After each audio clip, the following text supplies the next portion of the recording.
दोस्तों, सब्जियों की जिन फसलों को हम मार्च में या मार्च के आखिरी सप्ताह में लगाते हैं, उनके मंडी भाव हमें 12 महीने में सबसे ज़्यादा मिलते हैं। कहने का मतलब है कि 12 महीने में सबसे ज़्यादा मंडी भाव उन्हीं सब्जियों के मिलते हैं जिनको गर्मियों में लगाया जाता है, क्योंकि काफ़ी कम फसलें ऐसी होती हैं जिनको मार्च महीने में लगाया जाता है। क्योंकि इसका एक कारण है, जिन सब्जियों को हम मार्च महीने में लगाते हैं और वो सब्जियां जब फ्रूटिंग स्टेज में आती हैं, उस समय पर टेम्परेचर बहुत ज़्यादा हो जाते हैं, लू वगैरह भी चलनी शुरू हो जाती है। जिन एरिया में वहाँ पर फ्रूट सेट नहीं हो पाते हैं और जिसकी वजह से हमारा उत्पादन जो है वो काफ़ी डाउन हो जाता है।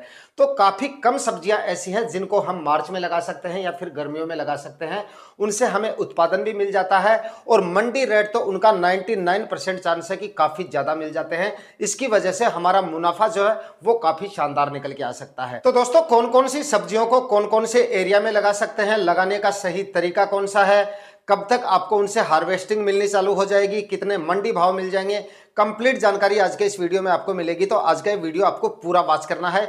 चैनल पे नए हैं या सब्सक्राइब नहीं किया है तो चैनल को सब्सक्राइब कर लीजिए और साथ में बेल आइकन भी प्रेस कर दीजिएगा ताकि समय समय पे आपको खेतीबाड़ी से रिलेटेड वीडियोस मिलते रहे। नमस्कार दोस्तों, मेरा नाम है सुरेश और आप देख रहे हैं खेत किसान झुंझुनू। दोस्तों, अगर आप मार्च महीने में सब्जियां लगाने की सोच रहे हैं तो यहाँ पर मैंने आपको जैसा कि बता दिया, कुछ सेलेक्टेड सब्जियां मैं आपको बताऊंगा, उन्हीं सब्जियों का आप सिलेक्शन करें और उन सब्जियों के मंडी भाव भी आपको काफी शानदार मिलेंगे और गर्मियों में उन सब्जियों से आपको उत्पादन भी काफी शानदार मिल जाएगा। तो यहाँ पर आप नंबर 1 पर जो है गंवार फली जो होती है, सब्जियों वाला जो गंवार होता है, उसकी खेती गर्मियों में आसानी से कर सकते हैं।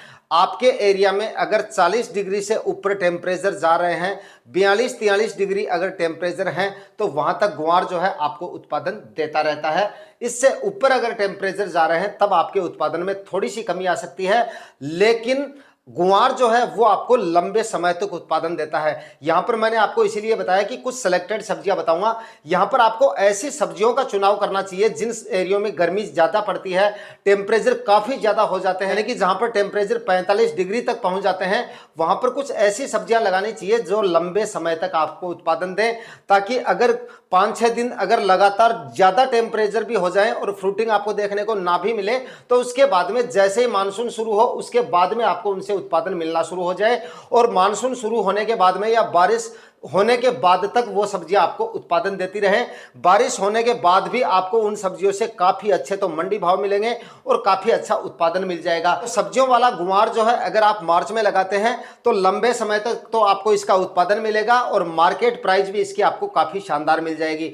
लगाने का सही तरीका अगर आपको बताएं तो या तो आप जो है देसी हल से इसकी बिजाई करा सकते हैं, या फिर आप ड्रिप इरिगेशन से इसकी खेती कर रहे हैं तो आप बेड बनाकर इसकी खेती करेंगे तो वो ज्यादा सही रहेगा। बेड बनाकर अगर आप इसकी खेती कर रहे हैं तो 1.5 से 2-2 फीट की दूरी पर आप बेड बनाएं। 2-2 फीट की दूरी पर बेड बना लेंगे वो सही है। और प्लांट से प्लांट की जो दूरी है वो आपको करीब 8 से 10 सेंटीमीटर रखनी है। लेकिन जो किसान भाई नए हैं उनको मैं बता दूं, बेड से बेड की दूरी अगर 2 फीट रख रहे हैं और बेड बनाकर आप खेती कर रहे हैं तो भाई सीड सोविंग आपको सिंगल लाइन में नहीं करनी है, पूरे बेड पर आपको बीजों की बुआई करनी है। यानी कि 8-10 इंच के ऊपर आपको सीड सोविंग करनी है, पूरे बेड पर बीजों की बुआई कर देनी है दोनों तरफ। और बेड बनाकर अगर आप सब्जियां लगाएंगे तो बीच में आपके लिए घूमने फिरने के लिए और हार्वेस्टिंग के लिए भी इसमें जगह रह जाएगी और उत्पादन भी आपको काफी शानदार मिलेगा। बारिश होने के बाद में गुआर आपका अगर ज्यादा ग्रोथ कर लेता है, बारिश अधिक होने लगती है, तो अगर आपने बेड बनाकर इसकी खेती की है तो इसमें रोग वगैरह भी आपको काफी कम देखने को मिलेंगे। तो अगर आपके पास ड्रिप इरिगेशन की व्यवस्था है तो बेड बनाकर आप इसकी खेती करेंगे तो आपको काफी शानदार रिजल्ट मिलेंगे, इसके काफी शानदार मंडी भाव आपको इसके मिल जाएंगे। दूसरे नंबर पे आप जो है यहाँ पर भिंडी की खेती भी कर सकते हैं। भिंडी में भी जो है अधिक टेम्परेचर में भी जो है फ्रूट सेट आसानी से हो जाते हैं और काफी अच्छा उत्पादन आपको भिंडी की फसल से मिल जाता है। यह भी काफी लंबे समय तक चलती है और काफी लंबे समय तक आपको उत्पादन देती रहती है। बारिश होने के बाद भी आपको उत्पादन देती रहेगी और भिंडी के भी मंडी प्राइस आपको काफी शानदार मिल जाएंगे। लगाने का तरीका सेम है, चाहे तो आप देसी हल से इसकी बिजाई करवा लें या फिर आप बेड बनाकर इसकी खेती करना चाहें तो बेड बनाकर भी आप इसकी खेती कर सकते हैं। जिस तरह से मैंने आपको गुआर की खेती के लिए बताया है कि 2-2 फीट की दूरी पे आप बेड बनाएं और उसके बाद में इनकी भिंडी के बीजों की बीज बुआई कर दें और उसके बाद में आपको भिंडी की खेती से काफी शानदार उत्पादन मिल जाएगा। बारिश होने के बाद में आपको इनमें रोग वगैरह भी काफी कम देखने को मिलेंगे, जैसा कि मैंने आपको बता दिया। दूसरा, भिंडी और गुआर दोस्तों अगर आप लगा रहे हैं तो सड़ी हुई गोबर की खाद जब आपके खेत में डालें उस समय पर आप डीएपी का इस्तेमाल जरूर करें। गर्मियों में अगर आप डीएपी डालेंगे तो गर्मियों में मिट्टी में उचित नमी भी बनी रहेगी और उत्पादन भी इससे आपको काफी अच्छा मिल जाएगा। और डीएपी के साथ में कार्बनडाजिम और मैनकोजेब जो फंगीसाइड आता है वो आप जरूर डालें 500 ग्राम प्रति एकड़ के हिसाब से, क्योंकि भिंडी और गुआर की फसल में फंगस का रोग जो होता है वो थोड़ा ज्यादा देखने को मिलता है, ताकि बारिश होने के बाद में अगर ज्यादा बारिश हो तो आपको इस तरह की बीमारियों का सामना ना करना पड़े। तो भिंडी और गुआर ये दोनों फसलें अगर आप लगा रहे हैं तो इनकी बुआई से पहले कार्बनडाजिम और मैनकोजेब जो फंगीसाइड आता है 12 और 63% में वो आप जरूर डालें। दोस्तों इसके बाद में आप देसी टिंडसी की खेती भी कर सकते हैं। मार्च महीने में कभी भी आप मार्च में देसी टिंडसी को लगा सकते हैं। यह भी आपको आने वाले दिनों में काफी शानदार उत्पादन देकर जा सकती है और मंडी भाव जो है इसके वो आपको इसके काफी शानदार मिल जाएंगे और गर्मियों में इसका जो उत्पादन है वो आपको ठीक ठाक मिल जाता है। फ्रूटिंग भी जो है इसकी ज़्यादा खराब नहीं होती है। फल मक्खी का जो अटैक है वो आपको जरूर देखने को मिल सकता है, तो इसके लिए आप फेरोमोन ट्रैप लगा दें, फल मक्खी ट्रैप लगा दें, या फिर मैंने आपको बता रखा है कि बायर का सोलोमोन आता है उसका आप स्प्रे निकाल देंगे तो फल मक्खी का कंट्रोल आसानी से हो जाएगा। बाकी टिंडसी की खेती अगर आप करते हैं तो मंडी में इसकी डिमांड जो है वो काफ़ी अच्छी रहती है और मंडी भाव इसके चलते आपको काफ़ी अच्छे मिल जाते हैं।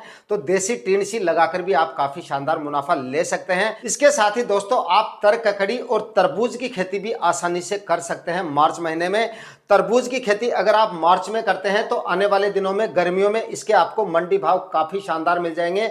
कई किसान भाई जो नए हैं जिनको नहीं पता वो ये सोचते होंगे कि अभी तरबूज शुरू होगा और उसके बाद में काफी डाउन आ जाएगा। भाई डाउन आ जाएगा तब तक बाकी के तरबूज पूरे खत्म हो जाएंगे। जो तरबूज मार्च में लगाया जाएगा उसके मंडी भाव जो है वो काफी शानदार आपको मिल जाएंगे, लेकिन आपको थोड़ा सा यहाँ पर ध्यान जरूर देना है। तर ककड़ी और तरबूज अगर आप लगा रहे हैं तो ऐसे एरिया में बिल्कुल नहीं लगाएं जिन एरिया में 40 डिग्री से ऊपर टेम्परेचर जाता हो, क्योंकि 40 डिग्री से ऊपर टेम्परेचर चला जाएगा और उस समय अगर फ्रूटिंग स्टार्ट होगी तो आपको जो है ज्यादा उत्पादन इसका नहीं मिल पाएगा। तो जिन एरिया में मौसम जो है वो ठीक रहता है, टेम्परेचर 40 डिग्री से ऊपर नहीं जा रहे हैं, तो वहां पर आप जो है तरबूज और तर ककड़ी आराम से लगा सकते हैं। मंडी भाव तो 99% आपको इसके काफी अच्छे मिल जाएंगे। बाकी अगर आप मार्च में तर ककड़ी और तरबूज लगा रहे हैं और फ्रूटिंग के समय 40 डिग्री से ऊपर अगर टेम्परेचर चले जाते हैं, लू वगैरह काफी तेज हो जाती हैं, तो वहां पर आपको जो है इसका उत्पादन काफी डाउन हो सकता है। और साथ ही तर ककड़ी और तरबूज ऐसी फसलें हैं जो लंबे समय तक भी नहीं चलती, इसलिए जब तक समय आएगा टेम्परेचर वापस डाउन आएंगे तब तक ये फसलें आपकी जो है वो खत्म हो चुकी होंगी। इसके चलते आपका उत्पादन जो है वो काफी डाउन रह सकता है। तो आप ऐसे एरिया में इनकी खेती बिल्कुल ना करें जिनमें 40 डिग्री से ऊपर टेम्परेचर चले जाएं उस समय, जिस समय ये फसलें फ्रूटिंग अवस्था में हो। बाकी दोस्तों अगर आपके एरिया में 45 डिग्री तक टेम्परेचर जा रहे हैं वहां पर भी आप ऐसी सब्जियों का चुनाव कर सकते हैं जो लंबे समय तक चलती हैं, क्योंकि जो सब्जियां लंबे समय तक चलेंगी वो आपको उत्पादन देकर चली जाएंगी।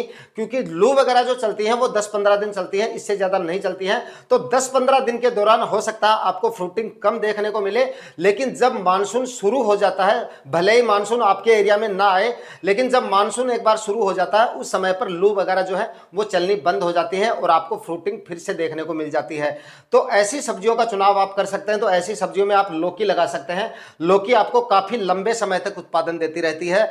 अगर 10-15 दिन फ्रूटिंग नहीं भी देती है तो उसके बाद में जो है वापस फ्रूटिंग इसमें शुरू हो जाती है और बारिश के बाद तक आपको इससे उत्पादन मिलता रहता है। और लौकी के भी मंडी भाव जो है वो काफी शानदार मिल जाते हैं और उत्पादन भी इसका काफी शानदार मिल जाता है। इसी के साथ आप कद्दू की खेती कर सकते हैं। कद्दू भी जो है काफी लंबे समय तक उत्पादन देता है और गर्मियों में फ्रूट सेट इसका आसानी से हो जाता है। तो कद्दू की खेती करके भी आप काफी शानदार मुनाफा ले सकते हैं। इसी के साथ दोस्तों आप मार्च में अगर सब्जियां लगाना चाहते हैं तो यहाँ पर आप करेले का सिलेक्शन भी कर सकते हो। करेले की खेती भी आप मार्च में आसानी से लगा सकते हो और आसानी से इससे आप काफी अच्छा उत्पादन ले सकते हो, क्योंकि करेले की खेती से भी आपको काफी शानदार मुनाफा मिल सकता है।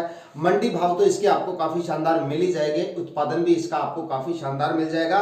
और करेले की क्योंकि उत्पादन मतलब बुआई के बाद में पहला जो उत्पादन मिलता है वो करीब 55-60 दिन के बाद में मिलता है। अगर आप मार्च के आखिरी सप्ताह में भी करेला लगाते हैं तो जब तक उत्पादन आपको मिलना शुरू होगा या जब आपका करेला फ्रूटिंग अवस्था में आएगा तब तक मानसून जो है वो शुरू हो चुकी होती है और टेम्परेचर जो है वो काफी ठीक होने वापस शुरू हो जाते हैं, यानी कि लू चलनी कहीं ना कहीं बंद हो जाती है। तो अगर आप मार्च के आखिरी सप्ताह में सब्जियां लगाने की सोच रहे हैं तो करेला यहां पर आप लगा सकते हैं।